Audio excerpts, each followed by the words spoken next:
I was discriminated against my entire life because of my golden child sister. But on my wedding day, I finally got my sweet revenge. My parents always favored her, and they never tried to hide it. If she accused me of something, they believed her without question and punished me immediately.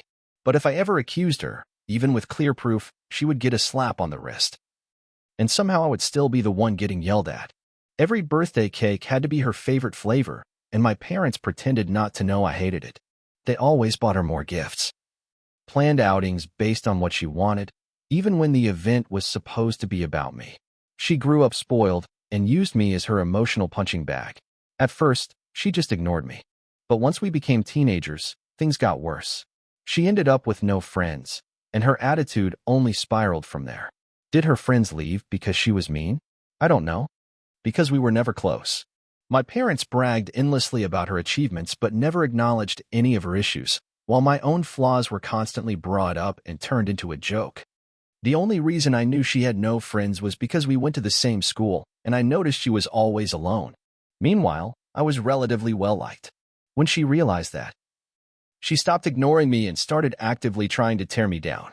She began accusing me and my friends of everything under the sun. My parents banned me from going out, using excuses like your friends are bad influences, or why don't you stay home like your sister and enjoy family time. What saved me from total isolation was my extended family. Most of them lived in the same town, and I got along well with my cousins despite our age gaps. At one family gathering, they invited me to something. I don't remember what it was, but I remember sadly saying I wasn't allowed to go anywhere. When they asked why, my child self blurted out that I wasn't allowed to have friends because my sister didn't have any. That got back to the adults, who apparently tore my parents apart later. I was punished for lying and grounded for a month, but in the end, it bought me a bit of freedom, so it felt worth it. My sister ended up transferring to another school. I guess the shame of our extended family knowing about her lack of friends was too much for her, and she demanded a change. My parents gave in without hesitation. Even though the new school was farther and more expensive, she started fresh and made new friends. But she never returned to simply ignoring me. After realizing she had the power to mess with my life, and still bitter that I exposed her, she clung to that control and never let up. My life stayed difficult. Her new friends would come over and openly mock me, but my parents brushed it off as harmless teasing. I never invited anyone to our house. My parents made terrible hosts, and worse, my sister would accuse my guest of stealing. Without fail, my parents always took her side. Fortunately, I grew close to my cousins. Since my parents knew better than to treat family like they treated me, then I had my first boyfriend. I hesitated to bring him home, but my parents insisted. At one point, we got separated at the house, and he came looking for me, visibly upset. He told me my sister had been flirting with him. She showed up in revealing clothes, fluttering her lashes and trash-talking me while trying to make herself look better. He was uncomfortable and quickly walked away to find me. Naturally, my sister spun a different tale for my parents. According to her, my boyfriend had tried to flirt with her, but she turned him down out of loyalty to me. And of course, my parents believed her. My boyfriend wasn't perfect, but I trusted his version instantly and for a petty reason. Back then, I was an angry teenager buried in resentment. I hated my sister just as much as she hated me. Now, putting that out there, let's talk about appearances. I hadn't brought it up before because it wasn't relevant until now. My parents were overweight and showed affection through food, giving more of it, buying snacks, rewarding bad moods with treats. My sister was also overweight. I was not.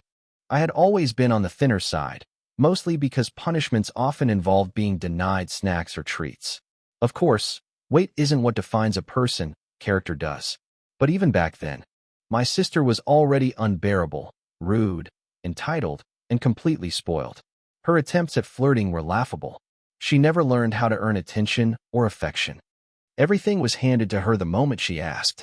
On top of that, she didn't exactly look like someone who could sweep a guy off his feet. Even with all my insecurities, I never once believed my boyfriend would actually cheat on me with her. Regardless, my parents banned me from seeing such a supposedly disrespectful boy. I tried to keep the relationship alive in secret, but it was too much. The strain eventually tore us apart. When I finally started dating someone new, the pattern repeated. My sister made a move, got rejected, and immediately accused him of hitting on her. Once again, my parents sided with her. I tried reasoning with them. I pointed out that the same thing had happened before. But they dismissed it and insisted I had terrible judgment and a habit of picking the wrong guys. The relationship didn't survive the constant tension, and just like that, it ended. I later gained a reputation at school, unfairly labeled as someone who got around, simply because I was okay with casual affection but too guarded to pursue serious relationships. Luckily, none of that gossip ever reached my sister or my parents. During all that time, my sister only had one boyfriend she ever brought home. My parents rolled out the red carpet for him, bragging about how amazing he was and constantly comparing me to her, asking why I couldn't find someone like him. That changed quickly when he stopped coming around. Suddenly, he was nothing but a manipulative jerk who had fooled their precious daughter. Just like that, they rewrote the story, and the favoritism continued as if nothing had happened. She always had more spending money and much more freedom than I ever did. She could come and go as she pleased. I, on the other hand, was always restricted. When I brought it up, they said it was because she was older. But when I reached her age, the restrictions remained. And when I reminded them of what they'd said, they denied ever saying it, or worse. They told me I wasn't as trustworthy as she was, citing her false accusations against my boyfriends and friends as proof. Time passed, and eventually it was her turn to graduate. She got accepted into a college, not a prestigious one, and didn't earn a single scholarship. I never knew which school she even applied to since my parents only shared her wins, never her losses. I did know her grades weren't great, though, because any time she got a B, it was treated like a huge achievement. As for me, I consistently earned high marks. But my parents brushed it off as expected. There was no celebration, just the usual indifference. Naturally, when she got into college, they pulled out all the stops, promising to pay for everything. I was just happy she'd be leaving. Not that her leaving made my life any easier. She came home every other weekend, and somehow, things kept disappearing from my room. Or she'd dream up new ways to make my life more miserable. My curfews remained as strict as ever. Eventually, my mom sat me down to talk about my own upcoming graduation. I was only a year behind my sister. She told me that since they were already funding my sister's college, there wouldn't be any money left for mine. It would be better, she said, if I started working right after graduation and waited until my sister finished school to see if they could help me then. And if I wanted to stay at home in the meantime, I need to start paying for all my expenses, including a share of the bills and rent. I suggested getting student loans. Mom said yes, except no, because they loved me so much and worried about my poor judgment, so they would decide which colleges were worth going into debt for. I didn't know how they planned to stop me from taking out loans, but I didn't ask. Scholarships weren't even mentioned. They had long stopped keeping track of my grades and never believed I was capable of anything anyway. I didn't blink. I just said okay. Mom seemed thrown off by how calm I was and kept pressing. Maybe she wanted me to break down or lash out, giving them the perfect excuse to deny me anything later, but I didn't give her that. I told her I understood, thanked them for their concern, and left it at that. My dad tried the same conversation later, and I kept the same emotionless tone. After a lifetime of being treated like an afterthought, I had learned not to expect support when it came to my education. I always knew they'd find some excuse to avoid helping me, and that they'd make things as hard as possible. I had never believed they'd pay for college, not even after waiting for my sister to graduate. So I had planned for this for a long time. I rarely went out. I had few friends. That left me with time, and I poured it into studying. College felt like my only escape route. When the time came, I worked relentlessly and earned a scholarship. Not to an Ivy League or some elite program, but it was a solid course at a decent school and it covered everything. Knowing exactly how my sister would react and how she might manipulate my parents into stopping me, I posted about the scholarship on social media at the same time I told them, even forcing myself to thank them in the post. That way, they couldn't forbid me from going without having to explain to the entire family why. At first, they were even a little proud. They bragged about it. But eventually, I suppose my sister got to them, and their tone shifted. They started asking if I was really sure I wanted to go. They let it slip that my sister wasn't doing well in college. And since she was supposedly smarter and had better judgment than me, I'd probably fare even worse. I stood firm. They weren't happy, but there was nothing they could do. College saved me. For the first time in my life, I started to feel happy.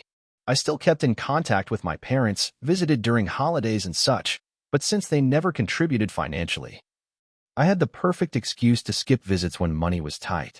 During that time, I made a point never to introduce any boyfriend to them. Meanwhile, my sister stopped going to college. I knew she didn't graduate. If she had, they would have made a huge deal about it. She moved back home, didn't pay rent or bills, but of course, that was different, according to my parents. She landed a job at the same company where my mom worked, thanks to some well-placed strings being pulled. All of this was told to me as if it were something I should be proud of. Almost there, I promise. I met my husband around that time. You know how some people always say, if I were in that situation, I would have done something? My husband is the kind of person who actually does. I'm the one who freezes up in the moment, then lies awake at night thinking about what I should have said. I cry when I'm angry. He claps back the second someone crosses a line. He thrives on drama, not the petty kind, but the kind that brings justice. If he doesn't react right away, it's not because he's letting it go. It's because he's planning something worse. He's the one who encouraged me to post this in the first place. He wanted to put it on a nuclear revenge board too. But we both agreed that what we did didn't quite qualify as nuclear. People were surprised we ended up together, but just because I couldn't act like him didn't mean I didn't love that he could. He's fiercely loyal. Treat him with respect, and you'll never meet anyone more generous. But cross a line, and he'll make sure you regret it. When we talked about getting married, we agreed that the ceremony didn't matter much. We'd rather save and spend that money on a dream honeymoon in Europe. As for the wedding location, since his family was scattered and mine was mostly still in my hometown, we chose to have it there. We weren't living too far away either, so weekend trips made planning manageable. And we had enough flexibility to stay in town if we needed to. We sent out our engagement announcement, and a few months later, the wedding invitations. Naturally, my parents demanded to meet my fiancée. I wanted to say no. I really did.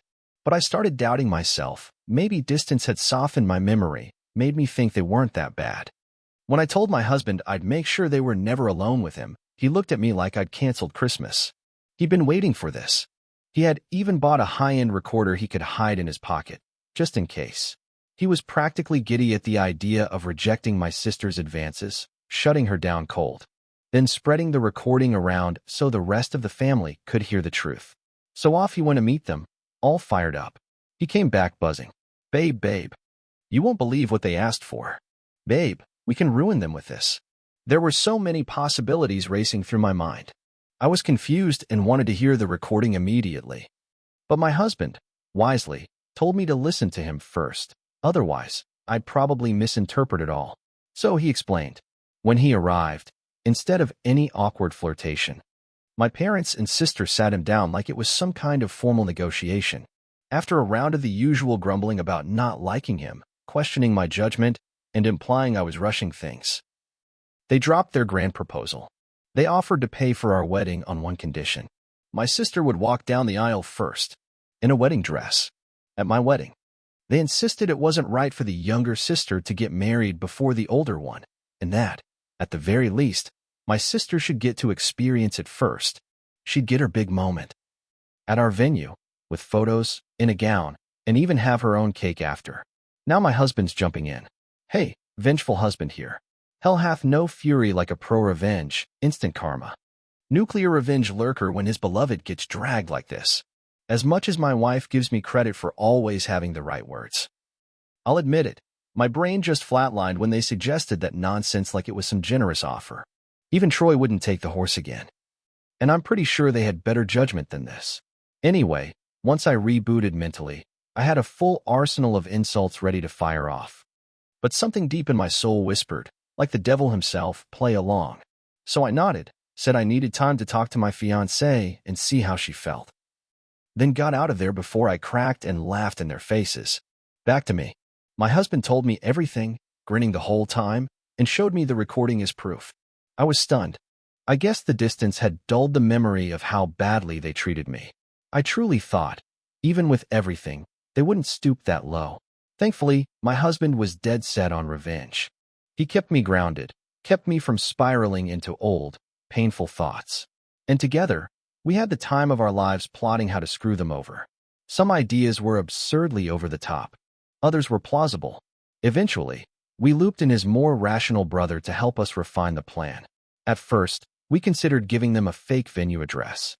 But his brother shot that down, said it was too risky and hard to execute cleanly. While he knew he couldn't talk us out of doing something, he made sure we didn't land in legal trouble. We ran through more options. Some of them, though hilarious, definitely edged into suable territory. In the end, we settled on the most mild-mannered plan: pretend to agree, then hire security and keep her out. But that alone wouldn't make it pro-revenge. The real twist? That was mostly my husband's handiwork, but he wants me to share it. So here's how it unfolded. Just to be clear, every step he took was fully discussed between us. These were decisions we made together. He went back to my parents and told them he had tested the waters and didn't think I'd be on board with the plan. However, he said he personally didn't see a problem with it and, not wanting to create division in the family, would be willing to help them pull it off. He reminded them that I hated confrontation, so if it all came as a surprise during the ceremony, there was a chance I wouldn't cause a scene. Then again, marriage was a big moment, so who knew if I'd hold back? That's when he proposed a compromise. They'd contribute financially, which would add pressure on me to stay quiet. After all, not only would we be surrounded by family, but I'd also be indebted to them for their support. He said my parents looked stunned, while my fully grown sister literally started skipping like a child. They agreed immediately. Then he played the long game. He told them that due to my past insecurities and bad experiences with exes, it had to look like none of this was ever discussed. He told them I was controlling, paranoid, always checking his phone, and that if they wanted to protect the plan, they had to make sure nothing was ever written down. From that point on, any discussion about my sister walking down the aisle would only happen in person at their house. And so began the months of deception, where my family believed they were cleverly manipulating me while my husband and I were playing them like a fiddle. Instead of just paying for the wedding outright, they played it cautious. Of course, my parents insisted on having a say in every little detail, even things that mattered deeply to me like the music and the color scheme. My husband would push them to let me have my way with those parts, pretending it was to keep me compliant. But since we were never really invested in the ceremony itself, we let them think everything else was fair game. For example, when we went to sample drinks and menu items, we would always agree to the cheapest or second cheapest option. Then my husband would secretly take my sister to the same tasting and sigh about how it was a shame we didn't want to abuse my parents' generosity, so we were settling for less. Right on cue. My sister would demand the best, and my parents would rush to cover the cost. We did the same thing with the photographer and the flowers. My husband handed her a sample bouquet of the exact flowers I wanted, then told her, almost apologetically, that I was insisting on some hideous alternative. The next thing I knew, my parents were telling me they'd cover the cost of the flowers they had supposedly chosen. The wedding dress, though, presented a challenge.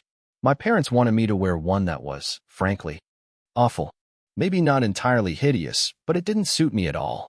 The original plan was to smile, agree, and then simply wear something else on the day.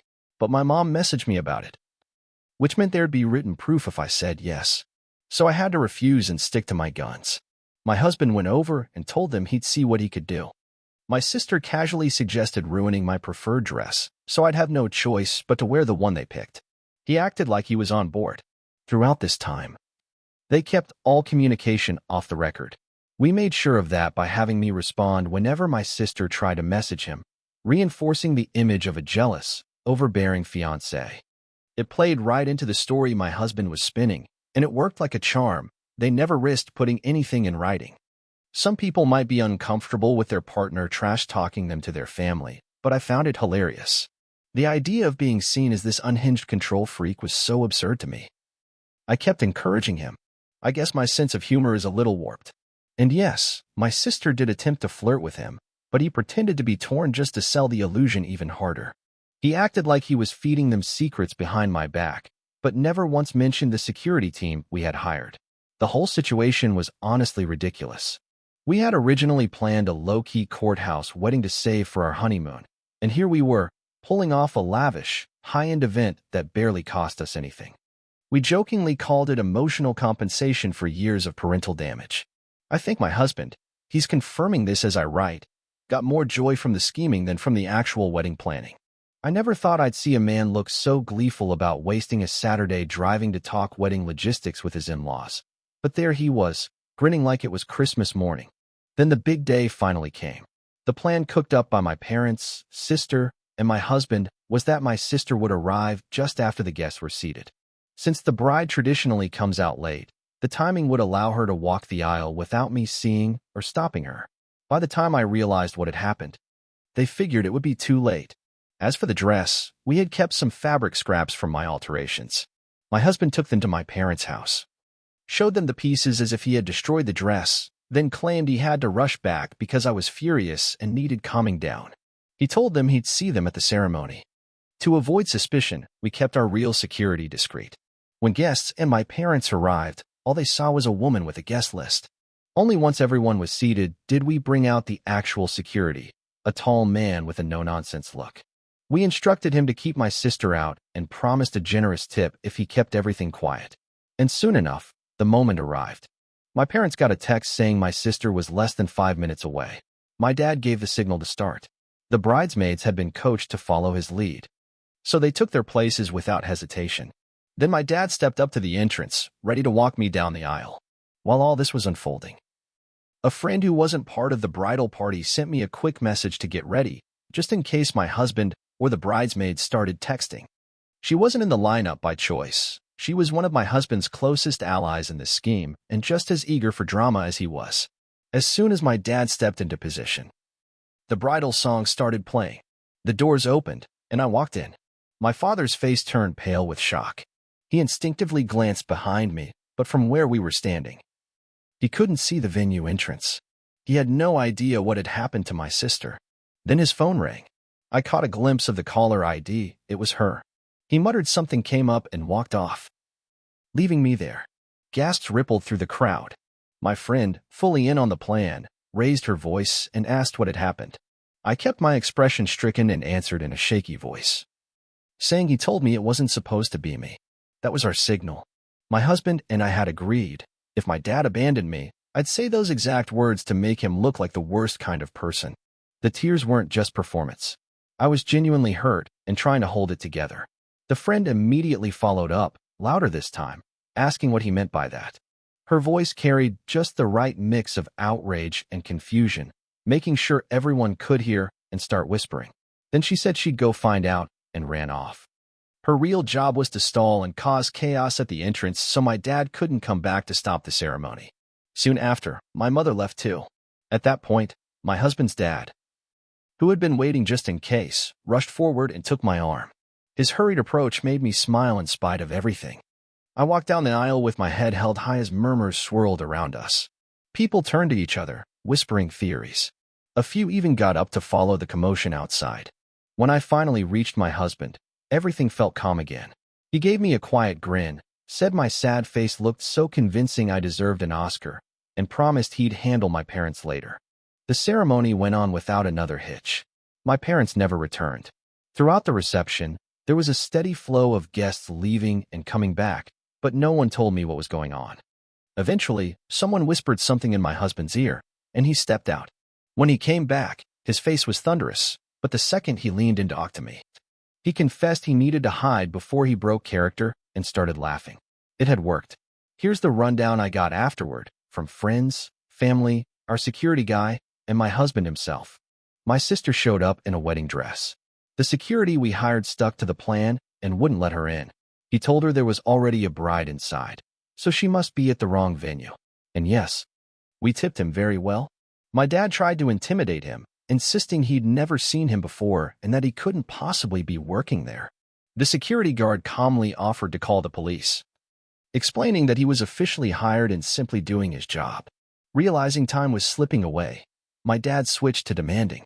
That's when our friend arrived, loudly insulting my sister and creating enough noise and confusion to delay them even more. My mother showed up soon after, and then others began to gather. By then, their plan was unsalvageable. All they could do was scramble to spin the narrative. But the damage was done. Guests were appalled they would even try to pull something like this. People started confronting them, angry and disgusted. The three of them tried to shift the blame, insisting it had never been a secret and pointing fingers at my husband. When he was brought into the chaos, he played his part to perfection, wide-eyed confusion, calm denial. In his own words, gaslight, Gatekeeper, girl boss. LOL.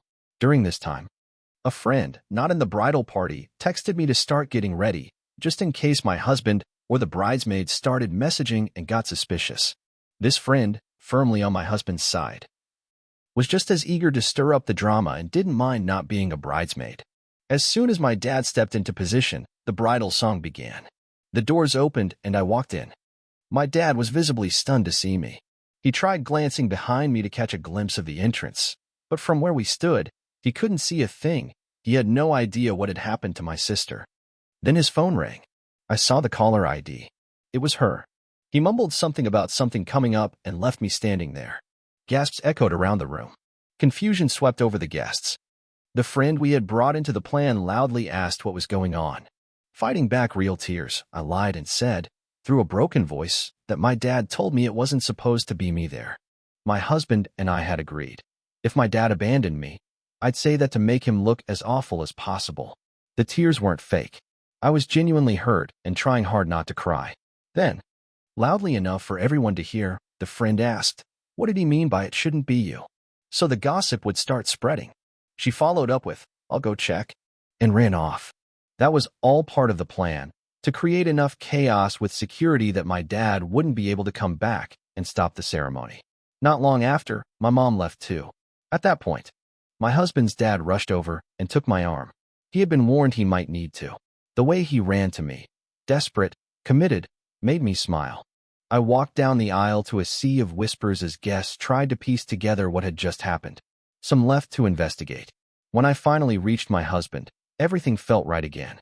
He wrapped me in comfort, joking that my sad face was so convincing I deserved an Oscar, and reassured me he'd deal with my parents after what they pulled. The ceremony went on without another hitch. My parents never came back. Throughout the reception, there was a steady shuffle of guests leaving and returning, but no one dared say anything to me. At one point, someone whispered something to my husband and he excused himself. He came back with a stormy look, leaned in, and whispered that he needed to go hide before he broke character and started smiling. It worked. Here's what I later pieced together from friends, family, the security guy, and my husband. My sister had shown up in a wedding dress. Security, as we had arranged, refused to let her in. He told her she must be at the wrong venue, because there was already a bride inside. Yes, we had tipped him generously, as promised. My dad tried threatening him with police, claiming he'd never seen him before and accusing him of impersonating staff. The security guy simply offered to call the cops himself since he was hired by us and doing his job. Realizing it would be too late by then, my dad demanded he let my sister through. That's when our friend came into the scene, yelling at my sister and stirring up the scene further. All part of the delay tactics. My mom arrived shortly after, along with other guests drawn by the commotion. By that point, the plan had collapsed. All my parents could do was try damage control. But it was too late. Everyone who saw what was happening was appalled. The three of them blamed my husband, claimed he was in on it. When he was dragged into the confrontation, my husband played it perfectly, eyes wide, voice confused, denying everything. He demanded proof. Of course, they had none. Every text message between them was about mundane wedding logistics. My sister had a meltdown, screaming, crying, kicking her legs like a tantruming toddler.